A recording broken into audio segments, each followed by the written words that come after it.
வணக்கம் Kovai Santa Monica study abroad எஜி expo 2025 மே 3ஆம் தேதி கோயம்புத்தூரில் உள்ள ரெடிசன் ப்ளூ ஹோட்டலில் எங்களுடன் சேருங்கள். இஎஃப்எக்ஸ் பண்ணினாங்க சாதனைகள், பயங்கர பிரம்மாண்ட ஃபைட் மாஸ்டர்ஸ் எல்லாரும் பற்றி எல்லாம் சொன்னாங்க. ஒரு இயக்குனர் மட்டும்தான் ஒரு சீனையும் ஒரு ஃபைட்டையும் கம்போஸ் பண்ண முடியும். அவர் பண்ணினதானே இது எல்லாமே. ஒரு வெற்றி அவருக்கு மட்டுமே சேரும். ஒரு தோல்வியும் நாளைக்கு காலையில் அது படம் தோல்வினா அவர் என்ன கழுவி ஊற்றுவீங்க?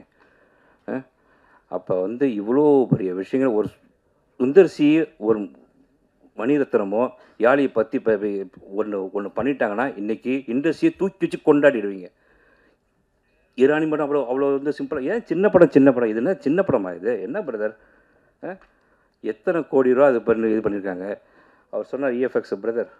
அவர் அதாவது இந்த படத்தில் இன்னொரு விஷயம் முக்கியமாக சொல்லிடுறேன். ஒரு ஹிந்தி ரைட்ஸை ஒரு பெரிய விலைக்கு விற்றதுக்கு அப்புறமும் மீண்டும் ஒரு நிறுவனம் அதை விட பெரிய விலைக்கு விற்றாங்க, கேட்டாங்க. அந்த அக்ரிமெண்ட்டை கேன்சல் பண்ணி அவங்களுக்கு ஒரு பெரிய தொகையை லாபமாக கொடுத்துட்டு மீண்டும் அந்த நிறுவனத்துக்கு 1 கோடி ரூபாய்க்கு மேலே அதிகமாக அது வந்துச்சு. அதை வந்தோடனே நான் சொன்ன பிரதர் சூப்பராக ஆகிட்டீங்க பிரதர், வரல பிரதர்ன்ட்டு. நான் சொன்னதுக்கு அப்புறம் அவர் என்ன பண்ணார் தெரியுங்களா? அப்போ தான் அந்த பாம்பு வந்தது. இந்த பணம் அவர் கையில் இருந்துச்சுன்னா பாம்பு வரும், யாழி வரும், சிங்கம் வரும், புலி வரும், எல்லாம் வரும்.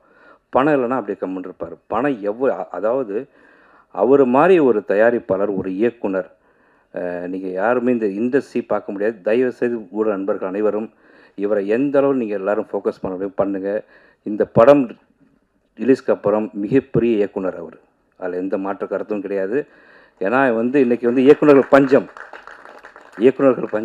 நடிகர்கள் பஞ்சம், தயாரிப்பாளர்கள் பஞ்சம், விநியோகஸ்தர் பஞ்சம். இந்த படத்தை திருமலை நண்பர் எவ்வளோ பெரிய தொகையை அவர் செலவு பண்ணி ஓன் ரிஸ்கில் அவர் பண்ணுறாருங்க.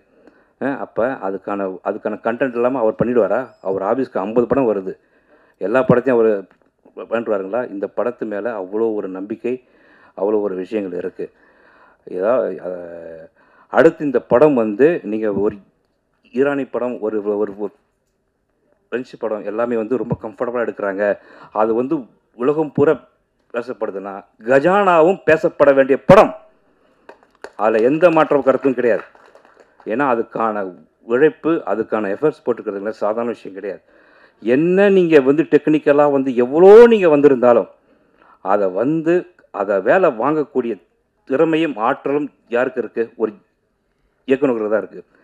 இப்படி ஒரு மனுஷன் திறமையை இவ்வளோ தூரம் உள்ளே வச்சுட்டு அவர் கண்ணீரோடு அவர் வாழ்ந்துட்டு வந்தாருங்க. எவ்வளோ பணங்கள் அவர் சம்பாதிக்கிற பெரிய இல்லாடி அவர்.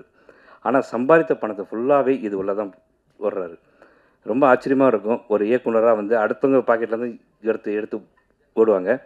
இதை அவர் அது இல்லாமல் அவர் சொந்த பணத்தை இவ்வளோ தூரம் போட்டிருக்காரு. அடுத்த படம் கண்டிப்பாக அவர் ப்ரொடியூஸ் பண்ணக்கூடாது. ஏன்னா அதுக்கான மொத்த எஃபர்ட்டையும் அவருக்கான விசிட்டிங் கார்டு இது வந்துருச்சு. அதனால் அது கண்டிப்பாக அது பண்ணுவாங்க. அப்புறம் பிரபாகர் சார் சொன்னார், சார் முதல்ல ப்ரமோஷனுக்கு நடிகர் யோகி பாபு எங்கே வந்துட்டாரா? இல்லை அங்கே இருக்காரா? எங்கே இருக்காருங்க சார்? எங்கே இல்லைங்களா? அப்போ 7 லட்ச ரூபா அவருக்கு போகலன்னு அர்த்தம். 7 லட்ச ரூபா போயிருந்தால் கண்டிப்பாக இங்கே வந்திருப்பார். அது எவ்வளோ பெரிய ரொம்ப கேவலமான விஷயம். ஒரு ப்ரமோஷனுக்கு தன் படம் சொல்கிறாங்க, சொல்லலை, பண்ணுறாங்க, பண்ணலை. தன் படங்க, தன் குழந்தைங்க. அது ஒரு நடிகனுக்கு இந்த ஒரு ஒரு குழந்தை வளர்க்கக்கூடிய பொறுப்பு இல்லைன்னு சொன்னால் நீ நடிகனாக இருக்கிறதுக்கு லாக்கி இல்லை. நீ என்ன இது அர்த்தம்? இது ஒரு ப்ரமோஷனுக்கு நீ வரமாட்டீங்களா? வன்மையாக கண்டிக்கிறேங்க. இதுக்கெல்லாம் நீங்கள் காலம் உங்களுக்கு கூடிய விரைவில் பதில் சொல்லும். நன்றி, வணக்கம்.